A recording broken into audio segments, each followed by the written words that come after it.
베드로전서 2장 4절에서 10절 말씀, 신약성경 378페이지, 저와 한 절씩 교독하시겠습니다. 4절부터 10절까지, 베드로전서 2장 4절부터 10절까지.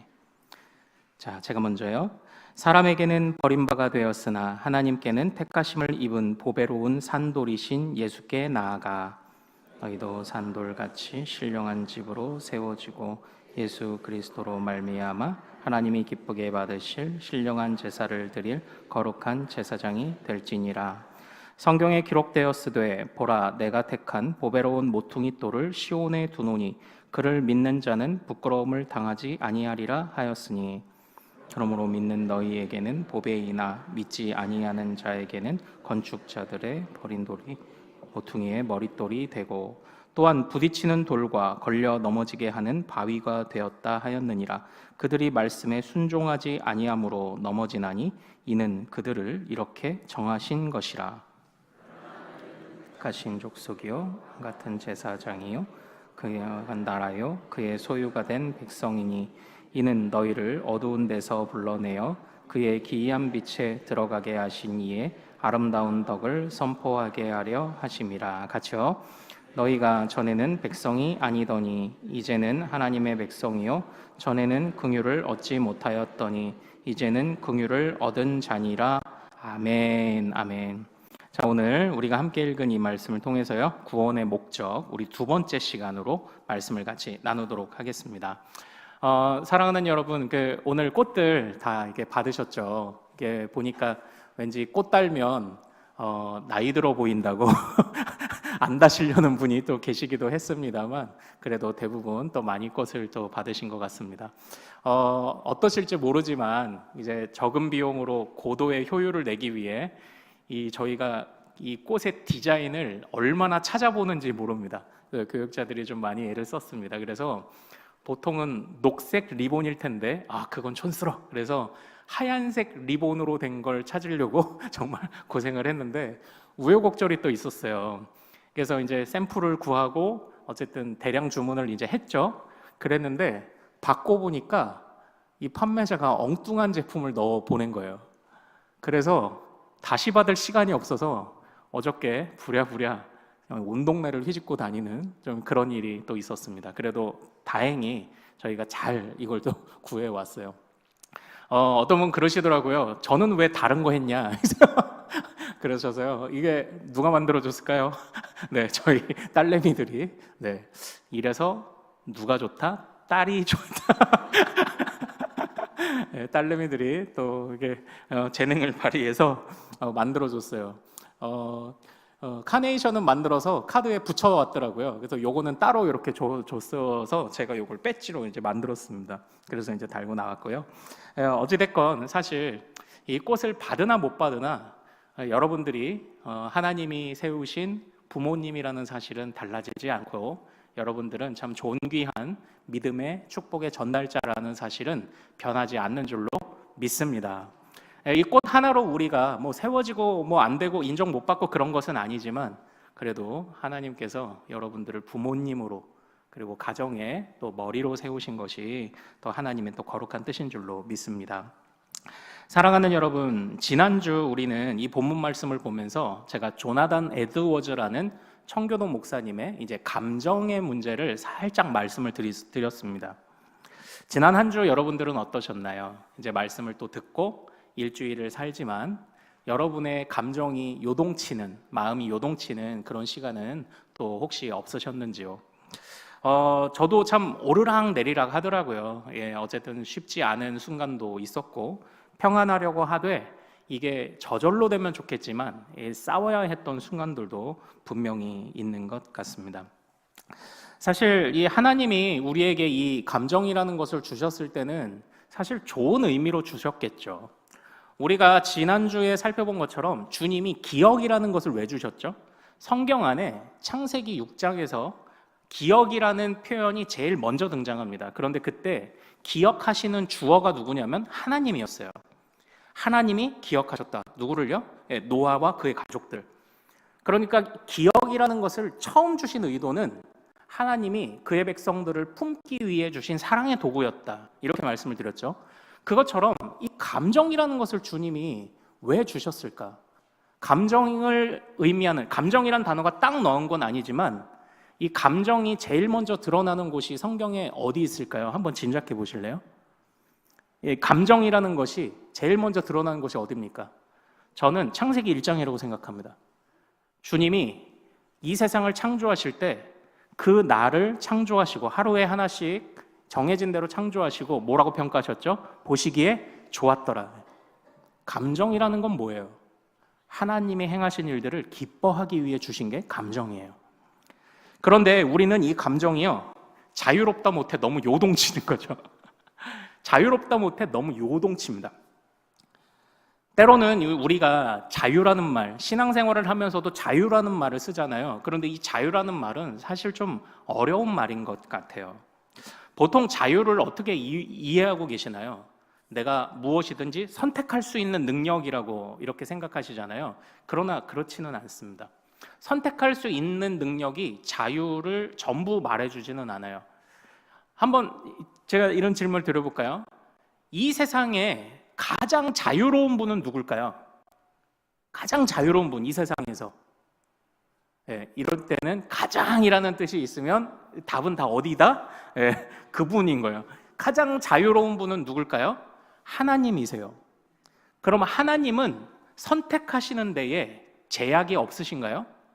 어찌 보면 마음대로 선택하시는 것 같죠? 그러나 하나님이 못하시는 선택이 하나 있습니다. 좀 이상하죠? 그게 뭘까요? 예, 하나님은 죄나 악을 선택하지는 못하세요. 안 하시는 거겠죠. 단순히 선택을 하냐 못하냐. 하나님은 죄를 선택하실 수도 없고 하지도 않으신다니까요. 그러면 마음껏 선택하지 못하니까 자유가 없으신 분인가요? 아니요, 그렇지 않아요. 진정한 자유라는 것은 이제 우리 성경의 교리를 가르치시는 교수님들은 이렇게 말합니다. 선택을 하되 어떤 걸림돌도 없는 상태를 자유롭게 말하는 거예요. 내가 냉장고를 사야 되는데 그냥 2칸짜리를 살까 아니면 좀 돈 더 주고 양문형 냉장고를 살까 고민을 하잖아요. 그런데 고민할 때 디자인도 보고 하지만 돈을 생각하지 않을 수 없어요. 이 양문형 냉장고 좋은 거, 인공지능 달린 거 이런 거 사고 싶은데 돈이 없네. 이러면 우리에게 자유가 없는 거죠. 무언가 선택하는데 제한이 있고 걸림돌이 있으면 자유가 없는 거예요. 그러나 뭘 선택해도 된다. 예, 선택하는데 아무런 거리낌이 없다. 이제 그러면 그래도 자유가 있다고 보는 거죠. 그런데 그뿐 아니라 진짜 자유는 선택을 하는데 거리낌이 없을 뿐만 아니라 우리 선택의 결과가 남을 해치지 않아야 됩니다. 그러니까 보통은 내 멋대로 할 거야 라고 하는 사람들은 다른 사람들을 해치기 때문에 진짜 자유가 아니에요. 그건 좋은 자유가 아닙니다. 하나님이 우리에게 주신 첫 자유는 바로 선택의 제한이 없어요. 걸림돌이 없습니다. 왜 그렇죠? 하나님이 아버지란 사실을 굳게 믿었기 때문이죠. 그뿐만 아니라 어느 누구에게도 상처를 주거나 해를 주지 않았어요. 어느 누구도 그런 자유를 가지지는 않았습니다. 그렇기 때문에 이 아담이 자신의 아내를 보자마자 했던 첫 마디는 살 중에 살이요 뼈 중에 뼈, 극찬이었습니다. 주님이 주신 자유를 정말 잘 쓴 거예요. 선택하는데 내가 이것도 먹고 저것도 먹고. 그러면 선악과를 선택하는 데는 어려움이 있었죠. 근데 단순한 선택의 문제가 아니라니까요. 선악과에 관해서는 이것은 주님의 안전의 울타리였죠. 주님이 하나님을 떠나지 않게 하시려는 안전의 울타리를 주신 것입니다. 그래서 아담은 정말 타락하기 전에 자유로운 사람이었습니다. 그러나 우리가 살아가는 세상이 정말 아침에 우리 어린이들이 불러준 것처럼 험한 세상이 된지라 우리는 이 안에서 선택도 제대로 못해, 선택하다가 남한테 상처도 줘, 뿐만 아니라 선택의 제약도 그렇게 많습니다. 그러나 조나단 에드워즈 목사님이 주목했던 것처럼 우리는 베드로 전서를 보면서 그 감정에 진짜 자유를 가진 사람들을 맛보게 되었어요. 그 사람들이 누굽니까? 바로 고난받고 박해받던 성도들입니다. 우리 다시 한번 1장 6절로 복습 삼아 한번 가볼까요? 1장 6절에 정말 자유로운 감정을 표현했던 그런 우리 믿음의 선배들이 등장하죠. 1장 6절 읽습니다. 시작. 그러므로 너희가 이제 여러 가지 시험으로 말미암아 잠깐 근심하게 되지 않을 수 없으나 오히려 크게 기뻐하는도다. 아멘. 여기 보세요. 불일치라고 말씀드렸습니다. 시험 당해요. 고난 당해요. 근데 어떻게 마음이 기쁨이 있죠? 이 불일치를 어떻게 이해해야 합니까? 지금 이 믿음의 선배들은 고난과 박해가 내가 하나님을 선택하는데 어떤 걸림돌도 되지 않는다는 것을 믿은 사람입니다. 그래서 하나님을 굳게 선택했죠. 선택하는데 거리낌이 없는 거예요. 고난과 박해가 내가 하나님을 붙잡는데 어떠한 문제도 되지 않는다. 그래서 그 불일치 속에서도 기쁨을 느낀 겁니다. 고난과 박해 속에서도 기쁨을 느낀 거예요. 그러나 이것이 거저되지 않았어요. 이것이 무엇 때문에 됐죠? 자, 우리 2장 2절로 한번 가보도록 하겠습니다. 2장 2절로 가보겠습니다. 자, 같이 읽습니다. 시작. 갓난 아기들 같이 순전하고 신령한 젖을 사모하라. 이는 그로 말미암아 너희로 구원에 이르도록 자라게 하려 함이라. 아멘. 무엇 때문에요? 말씀의 젖을 먹다 보니까 그들이 그러한 자유를 갖게 되었다는 겁니다. 그러한 하나님의 가르침 속에서 완전하게 기쁨을 누리게 되었다. 이 말씀의 젖 어린 아기의 유일한 음식이 되는 것처럼 그를 살도록 공급해 주셨습니다. 그리고 뿐만 아니라 그들을 성장시키셔서 우리가 그 이후에, 그러니까 지난주 말씀을 잠깐 복습하자면 그들을 모퉁이 돌이, 버린 돌이나 그러나 머릿돌이 되게 하시는 그리스도를 따라 우리도 함께 주님의 집을 지어가는 사람들이 되었고, 그를 통하여서 복음을 맡은 자로서 다른 이들에게 이 하나님의 은혜와 능력과 말씀을 전하는 역할을 주님이 우리에게 맡기셨다. 그 역할을 잘 감당하는 너희들이요, 너희들, 여러분에게는 정말 믿음이 있습니다. 이것을 베드로가 우리에게 가르쳤다고 지난주에 우리가 말씀을 나누었습니다. 그래서 지난주에 어떻게 보면 이 구원의 목적이라는 것은요, 어떻게 보면 우리를 이 땅에 주님의 교회로 부르신 책임을 다합시다. 사실 이러고 제가 마무리를 지었습니다. 우리를 교회로 부르신 책임을 다합시다. 그래서 구원은 뭐라고요? 이스라엘 백성들이 가나안 땅에 들어갈 때의 목적이 뭐라고요? 단지 땅에 주는 게 아니라, 땅만 주는 게 아니라 가나안 땅의 죄악을 심판하는 것이었다. 그래서 우리 2장 1절을 한번 같이 읽어볼게요. 2장 1절입니다. 자, 시작. 그러므로 모든 악독과 기만과 외식과 시기와 모든 비방하는 말을 버리고, 여기 보면 악독, 기만, 외식, 시기, 비방, 어떻게 보면 이 세상에 존재하는 악을 전부 나열한 것 같습니다. 그것을 버리고 그것과 전혀 상관없는, 물들지도 않고 휘둘리지도 않고 그것들을 행하지도 않고 신경 쓰지도 않고 살아가는, 고난받고 박해받지만 정말 순전한 교회를 세우셔서 그 교회를 통하여 하나님이 살아계심을 너희가 보여라라는 책임을 지난주에 강조했습니다. 그러나 사랑하는 여러분, 오늘은 여러분을 축복하고 싶습니다. 여러분들에게 용기를 드리고 싶습니다. 주님의 구원의 목적은 뭐라고요? 우리가 주님의 교회가 되어서, 그리스도를 중심으로 세워진 교회가 되어서 하나님의 살아계심을, 하나님의 소망을, 하나님의 말씀을 전하도록 우리를 구원하신 것도 맞지만, 그러나 하나님의 구원의 목적은 바로 나를 존귀하게 여기시기 위해 주님이 우리를 구원하셨다는 사실도 잊지 않기를 소망합니다. 주님은 어떻게 해요?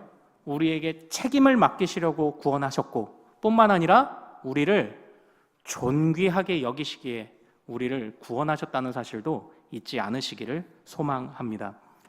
사실 우리의 마음이 요동치는 이유가 뭡니까? 1절 때문일 겁니다. 이 세상의 악독, 기만, 외식, 시기, 비방에 자꾸 휘둘리는 것입니다. 그런데 여기 보이는 악독, 기만, 외식, 시기, 비방, 이 모든 것이요, 어떤 상대방을 향해 짓는 인간의 행동들을 거의 가르친다는 공통점이 있습니다. 거짓말하는 것, 상대방에게 악하게 구는 것, 속이는 것, 비방하는 것, 깎아내리는 것, 모든 것이 다 이 사람 사이에 벌어지는 일들이에요. 사람 사이에. 사실 죄라는 게 그렇습니다. 어떤 관계를 파괴하는 일이 죄죠. 근데 이 모든 것이 우리가 살아가는 세상 속에서 우리가 당하는 일입니다.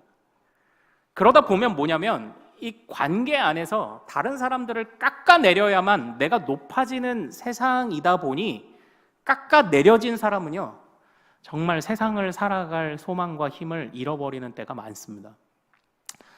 또 이제 워낙 이 살아가는 세상이 경쟁이다 보니까, 그렇다고 제가 뭐 다 잘 사는 공산주의를 만들자는 것도 아니고, 하나님이 맡기신 것을 그냥 묵묵히 살아가는데 주신 은사도 다르겠고 때와 시도 다르겠고, 그것에 따라 그냥 묵묵히 성실하게 살아가면 되는데, 사람들이 자꾸 그런 사람들을 데려다가 자꾸 줄을 세우는 겁니다. 그냥 묵묵히 살아가는 사람들을 박수 쳐주고 격려해 주면 될 것 같은데, 그런 사람들을 데려다가 자꾸 줄을 세웁니다.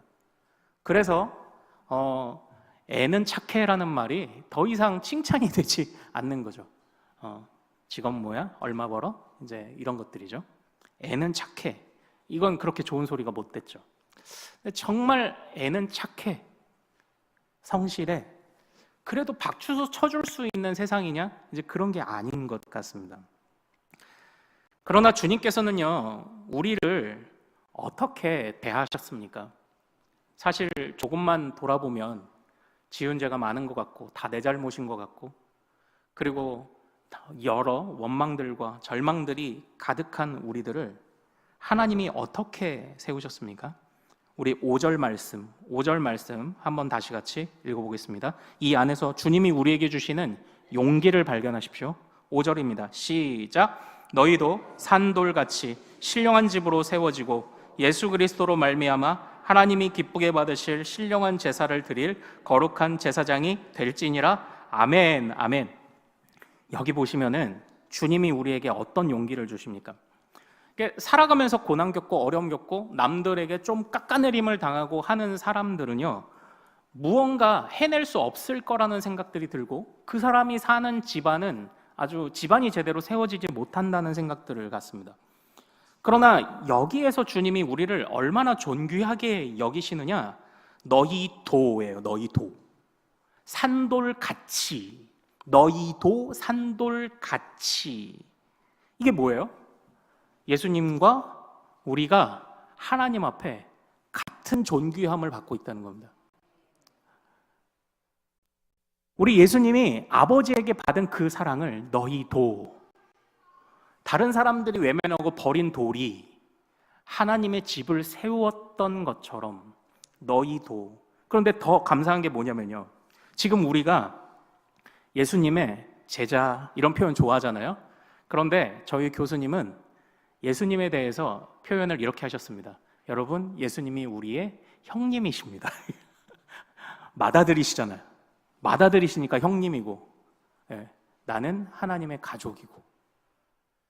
한번 따라해 볼까요? 나는 하나님의 가족입니다. 예수님이 우리의 형님이십니다. 우리 교수님은 항상 그렇게 표현하셨어요. 예수님이 여러분의 형님입니다. 맏아들이시니까요. 그 맏아들, 그 형님처럼 우리도 신령한 집을 세우는 하나님의 거룩한 도구가 된 거예요. 사람들이 예수님을 버렸고 우리도 때로 사람에게 버림받지만, 그러나 하나님은 예수를 모퉁이 돌 되게 하신 것처럼 그 모퉁이 돌에 우리라는, 조각도 제각각이에요. 그러나 장인은 도구를 탓하지 않아요. 그 제각각인 돌들을 쌓고 쌓아서 결코 허물어지지 않는, 이제 여기서 이제 신령한 집이라는 건데, 이제 여기서 집이라는 뜻이 오이코스라는 단어인데요. 이게 말 그대로 집이라는 뜻이지만 이게 이제 엄밀한 의미로는 이제 성전이라고 쓰일 때가 많습니다. 너희를 통해 머리 대신 그리스도에 연결된 너희도, 버림받은 돌 같은 너희도 맏아들이고 형님이신 예수 그리스도와 같이 하나님의 성전으로 세워져 갑니다. 사람들이 여러분들을 보며 하나님의 살아계심을 느낄 줄로 믿습니다. 우리가 하나님의 살아계심의 증거가 될 것입니다. 그곳에서 하나님이 사실 우리에게 맡기신 책임이 있죠. 그곳에서 거룩한 제사장이 되게 하셨거든요. 이 제사장이 맡은 책임은 사실 굉장히 무거워요. 1년에 한 번 성전에 들어갈 때 대제사장이 한 번 들어가죠. 대속죄일에. 그런데 범죄함이 있으면 죽어나가는 거 아닙니까? 그래서 감히 그 성전 가장 깊은 곳에 함부로 못 들어가니까 몸에 줄을 매달고 방울을 매달았다가 죽으면 소리가 안 날 거 아니에요. 살아있으면 움직일 때 딸랑딸랑 할 거고, 그래서 죽었다 싶으면 줄을 잡아당겨서 끄집어내야만 하는. 그런데 제사장이 그 지성소에 들어갔다가 나오면 지성소까지는 아니어도 그 안에 성전에 다른 백성들의 출입은 자유로워집니다. 제사장 한 사람이 그 지성소 안에서 하나님과 그 안에서 만나는 순간부터 다른 백성들의 성전 출입은 자유로워져요. 그러니까 사실 이것은 무거운 책임감입니다. 우리가 이 땅에서 하나님 앞에 거룩한 제사장으로 거룩한 책임을 갖고 사는 것이 다른 사람들에게 하나님을 마음껏 누리도록 하는 거룩한 도구로 우리가 쓰임받게 될 것입니다. 물론 지성소의 문은 예수 그리스도께서 또 여셨죠. 그런데 이러한 무거운 책임감을 갖고 있기도 하지만 돌아보면 아무나 될 수 없는 그 제사장이 바로 내가 된 것입니다. 하나님이 존귀히 여기신 것입니다. 그래서 우리에게 예배를 맡기신 것입니다. 하나님이 우리를 얼마나 존귀하게 여기십니까? 우리 6절 말씀 다시 한번 같이 읽어보겠습니다. 자, 시작. 성경에 기록되었으되 보라 내가 택한 보배로운 모퉁이 돌을 시온에 두노니 그를 믿는 자는 부끄러움을 당하지 아니하리라 하였으니 아멘. 여기서 그 보배로운 돌이신 예수를 어디에 두었다고요? 시온, 예루살렘에 두었대요. 그러니까 이것이 실제 예루살렘, 지금의 예루살렘에 예수님을 뒀다, 부활하신 예수님을 뒀다, 단순히 그런 말을 말하는 게 아니고요. 그러니까 여기서 이 시온이라는 것과 오이코스 집이라는 것, 신령한 집이 이게 이제 성전을 의미하는 겁니다. 그러나 이 예루살렘에 있는 성전은 많이 유린당하고 회파되었습니다. 그러면 그 성전을 다시 지어야 될까요? 가서? 아니요, 그럴 필요 없습니다. 그리스도께서 모퉁이 돌이 되셔서 신령한 집을 이루시는 기초가 되셨고, 우리가 그 위에 함께 지어져 가며 오늘날 우리가 성전이죠. 오늘날 우리가 하나님의 거룩하신 성전입니다. 오늘날 우리가 임마누엘입니다. 임마누엘을 경험하는 바로 그 현장이 되었습니다. 사랑하는 여러분, 용기를 내십시오. 사랑하는 여러분, 주님이 우리를 구원하신 이유는 책임을 주시기도 하는 것이지만 우리를 존귀히 여겨 용기를 주시기도 위함입니다. 하나님이 저와 여러분과 함께 하시는 줄로 믿습니다. 우리가 임마누엘입니다. 우리가 임마누엘입니다. 더 이상 건물이 필요 없습니다. 건물로 성전이 필요 없습니다. 선택에 제약이 있으면 뭐라고요? 진짜 자유가 아니에요. 건물에 매여, 이것저것에 매여, 그럴 필요 없습니다. 여러분들은 주님을 자유롭게 만날 수 있습니다. 어떤 걸림돌도 없습니다. 그리고 여러분들은 주님께 존귀하게 여김받을 수 있습니다. 이미 그런 은혜를 우리가 받고 있습니다. 그래서 더욱 감사한 것은 무엇이냐면 8절을 읽어보죠. 8절 읽어보겠습니다. 자, 시작. 또한 부딪히는 돌과 걸려 넘어지게 하는 바위가 되었다 하였느니라. 그들이 말씀을 순종하지 아니함으로 넘어지나니 이는 그들을 이렇게 정하신 것이라. 아멘. 여기서 우리에게 주시는 용기를 찾아보세요. 힘을 찾아보십시오. 은혜를 찾아보십시오. 이상하게요, 이 좋은 것을 알려줘도 많은 사람이 주님을 버렸다는 거예요. 버린 돌처럼 취급했다는 겁니다. 그런데 그게 하나님의 정하신 바래요. 참 신기하죠. 물론 이 예정이라는 것이 어려운 것이기도 하고 논쟁도 많으나 생각해 보면은 죄 많은 우리는 하나님이 우리를 택하셨다, 이 택하신 예정 외에는 소산할, 구원받을 수 있는 근거가 없는데, 그런데 주님이 어떤 사람들은 이렇게 버리도록 정하셨는데, 감사하게도 우리에게 지금 믿음을 주신 것은 뭐예요? 하나님이 우리를 버리기로가 아니라 하나님이 우리를 붙잡으시려고 작정하셨다는 거죠. 나를 향해 내가 뭔데? 하나님이 나를 붙잡으셔서 우리의 맏아들 되신 예수님의 아우가 되도록 우리를 그렇게 작정하셨느냐 이겁니다. 하나님이 우리를 이렇게 사랑하신다고 말씀하십니다. 이렇게 우리를 존귀하게 여긴다고 말씀하십니다. 그리고 이제 9절 이어부터 내려가는 그 말씀에서요, 이따 찬양으로 부르겠지만 간단하게 볼게요. 여러분은 택하신 족속인 줄로 믿습니다. 여러분은 왕 같은 제사장인 줄로 믿습니다. 여러분은 거룩한 나라요 하나님의 소유인 줄로 믿습니다. 사랑하는 여러분, 저는 오늘 이 말씀에 보면은요, 이제 계속 주님은 머릿돌이시고 우리는 그 위에 쌓여지는 주의 성전이 되는 또 다른 돌들이고 이제 이런 표현들이 나오잖아요. 이 돌이라는 표현을 생각하다 보니까 머리에 떠오르는 그런 구절이 하나 있었어요. 그 떠오르는 구절이 뭐냐면 마태복음 3장입니다. 마태복음 3장. 자, 우리 마태복음 3장 한번 가볼까요? 네, 마태복음 3장. 요 3장 4장 보고 오늘 이제 마칠게요. 마태복음 3장 6절부터 10절까지 이게 세례 요한의 말입니다. 마태복음 3장으로 가서 한번 요거 읽어보죠.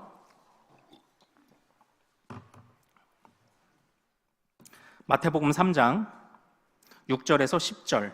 자, 한 절씩 저하고 교독하겠습니다. 제가 먼저요. 자기들의 죄를 자복하고 요단강에서 그에게 세례를 받더니 많은 바리새인들과 사두개인들이 세례 베푸는 대로 오가는 것을 보고 이르되 독사의 자식들아 누가 너희를 가르쳐 임박한 진노를 피하라 하더냐. 그러므로 회개에 합당한 열매를 맺고 속으로 아브라함이 우리 조상이라고 생각하지 말라. 내가 너희에게 이르노니 하나님이 능히 이 돌들로도 아브라함의 자손이 되게 하시리라. 같이요. 이미 도끼가 나무 뿌리에 놓였으니 좋은 열매를 맺지 아니하는 나무마다 찍혀 불에 던져지리라. 아멘. 이 말씀을 보면 세례 요한의 경고입니다. 지금 너희들이 어떤 열매를 맺고 있는지 봐라. 그 열매를 보면 너희들의 뿌리를 안다. 그러면 너희 뿌리를 도끼로 찍을지 말지가 결정이 된다예요. 그러나 이 말씀에서 자유로울 수 있는 사람이 누가 있습니까? 이 말씀에서 자유로울 수 있는 사람이 너희가 아브라함의 자손이라고 자부하느냐? 그거 아무것도 아니다. 주님은 그 돌들로도 하나님 아브라함의 자손이 되게 하신다. 이 말씀이 왜 생각이 났냐면요, 그 돌로 아브라함의 자손을 만드신 게 우리더라고요. 그 돌로 정말 주님이 이렇게 경고하신 건 아닙니까? 너희가 어디 출신이고 뭐고 그런 거 가지고 안심하고 자랑하지 말아라. 하나님이 원하시면 아무런 쓸모없는 돌들로도 아브라함의 자손을 만드실 수 있는 것 아니냐. 그런데 우리가 주님께 보인 믿음은 너무나 작은 것이지만 주님이 우리처럼 그 못난 돌로 진짜 아브라함의 자손을 만들어 버리셨다니까요. 그러니까 우리는 지금 이 주님의 말씀이 응해진 거예요. 주님이 이때 선포하신 말씀이 주님의 능력이 어떤 줄 알아? 돌로도 아브라함의 자손을 만들 수 있어. 니네 자신하지 마. 그것처럼 정말 이 도끼가 나무 뿌리에 놓여 있는 이 주님의 심판대 앞에서 갑자기 난데없이 버려졌던 돌무더기가 후두둑 쏟아지더니 주님의 은혜로 모퉁이 돌, 머릿돌이신 주님께 연결이 되어 갑자기 쓸모있는 돌이 돼버린 것이 저와 여러분입니다. 그리고 바로 우리가 아브라함의 자손이 돼버린 돌입니다. 그리고 4장으로 넘어가죠. 4장으로 넘어가겠습니다. 4장 2절에서 4절을 보겠습니다. 4장 2절에서 4절입니다. 자, 한 목소리로 같이 읽습니다. 시작. 40일을 밤낮으로 금식하신 후에 줄이신지라. 시험하는 자가 예수께 나와와서 이르되 내가 만일 하나님의 아들이여든 명하여 이 돌들로 떡덩이가 되게 하라. 예수께서 대답하여 이르시되 기록되었으되 사람이 떡으로만 살 것이 아니요 하나님의 입으로부터 나오는 모든 말씀으로 살 것이니라 하였느니라. 아멘. 아멘. 여기선 예수님이 40일 금식 이후에 마귀에게 시험 받으실 때 너 배고프지? 너 능력 있잖아. 요 돌로 떡을 한번 만들어 봐봐. 그럼 내가 너 인정할게. 그러니까 이미 하나님의 아들에게 내가 널 인정해 줄 테니 그거 한번 해봐, 이렇게 지금 사탄이 시험한 건 아닙니까? 돌돌로 떡덩이가 되게 하실 수 없었을까요? 있었죠. 있습니다. 5병이어도 7병이어도 행하셨는데 돌돌로 떡덩이가 되게 하실 수 있지만, 그러나 주님에게는 떡이 목적이 아니었죠. 돌로 떡을 만드는 게 목적이 아니었습니다. 오직 주님의 말씀을 따르는 것이 목적이었죠. 그런데 잘 보십시오. 돌로 떡을 만들 수 있었지만 만드시지 않고 그 능력을 어디에 쓰셨습니까? 그 돌을 머릿돌이신 주님께 연결되어 하나님의 집을 지어가는 거룩한 돌로 바꾸시는데 우리 예수님이 그 능력을 쓰셨어요. 그 예수님의 돌을, 떡이 아니라 돌을 하나님의 집을 이루는 기둥과 하나님의 집을 세우게 하는 그 벽과 서로 머릿돌에 연결되어 더 이상 흔들리지 않을 단단한 주님의 백성으로 삼으시는데 그 능력을 쓰셨다는 겁니다. 제가 이 베드로서의 이 말씀을 묵상하다가 주님이 능력을 할 수 없어서 이걸 안 만드신 겁니까? 그 능력을 나를 위해 아껴두셨구나. 그 능력을 우리를 위해, 우리를 산돌되게 하시려고 아껴두셨구나라는 생각이 들더라고요. 사랑하는 여러분, 우리가 그렇게 존귀하게 여김받는 자들인 줄로 믿습니다. 그러므로 주님이 우리에게 맡기신 구원받은 자의 책임도 다 합시다. 그러나 주님이 우리에게 허락하신 이 구원이 정말 복된 것임을 우리가 간직하며, 우리도 주님 앞에 무슨 상황과 무슨 일이 벌어지더라도 나는 주님 앞에 존귀한 자녀임을 잃지 않으시기를 소망합니다. 또한 우리 자녀들에게도 이 마음을, 흔들리고 요동칠 것 많은 세상 속에 정말 우리 자녀들에게도 이 믿음을 잘 가르칠 수 있기를 소망합니다. 마음이 요동치는 대로 그냥 두지 마십시오. 마음이 요동치는 대로 그냥 두지 마십시오. 마음껏 날뛰도록 그렇게 놔두지 마십시오. 주님이 우리의 아버지시라는 바로 그 울타리 안에서 우리의 감정을, 우리의 지성을, 우리의 생각과 의지를 사용하십시오. 주님이 우리를 존귀하게 여기시며 선한 길로 인도하실 줄로 믿습니다. 자, 우리 같이 좀 찬양하고 기도하죠. 우리 다시 한번 찬양하길 원해요. 축복송입니다. 때로는 너의 앞에 어려움과 아픔 있지만. 자, 우리 같이 찬양하며 서로를 축복합시다. 때로는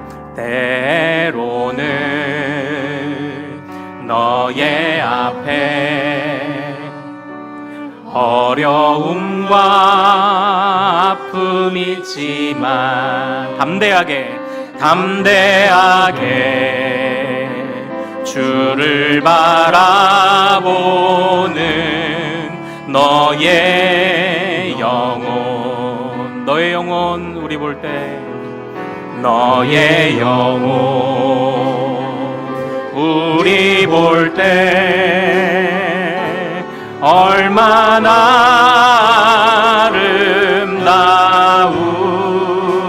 아름다운지 너의 영혼 통해 큰 영광 받으실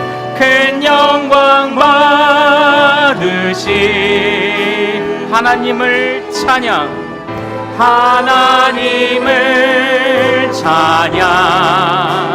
오 할렐루야 너는 택한 족속이요 왕같은 제사장이며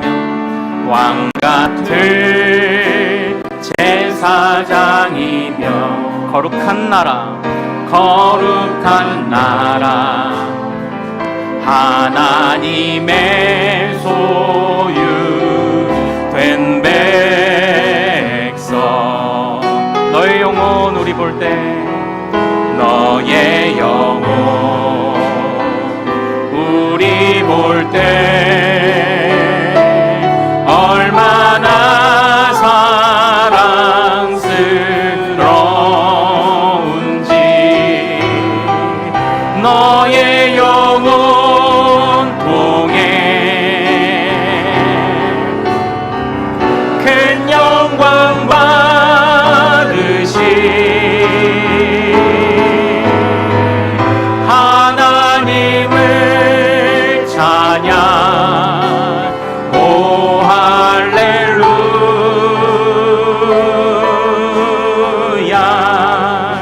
사랑하는 여러분, 참으로 우리가 참 잃어버린 용기, 소망, 우리의 자신감, 자부심, 자존감, 모든 것 이 시간 다시 하나님께서 채워주시기를 기도하기를 원합니다. 정말 우리의 뿌리는 죄인이어서 도끼가 우리 뿌리에 놓인 자들에 불과했지만, 그러나 돌들로도 능히 아브라함의 자손으로 만드실 수 있었던 예수님이 실제 그 일을 이루셨습니다. 그리고 주님은 얼마든지 자신을 내가 하나님의 아들이야 라고 증명하기 위해 얼마든지 능력을 행하실 수 있지만, 그 능력을 우리를 산돌 대신 주님께 붙어있게 하기 위하여, 쓸모있게 하기 위하여 그 능력을 아껴두셨습니다. 베드로가 그랬죠. 배신자였습니다. 그러나 주님이 그 베드로를 아끼셔서 다시 접붙이셨습니다. 다시 살아있는 뿌리에 접붙이셨습니다. 물론 우리가 살아갈 때 복잡한 일들이 엄청 많습니다. 내가 하나님의 자녀라는 이름을 갖지만 때로 우리는 염려합니다. 걱정합니다. 질병이 생깁니다. 그러나 넘어지지 마십시오. 감정이 날뛰도록 두지 마십시오. 주님은 우리를 존귀히 여기시는 아버지이십니다. 다시 한번 힘을 내어 일주일 살아갈 것을 다짐하며 우리 주여 한번 부르고 우리 같이 힘차게 기도하겠습니다. 주여!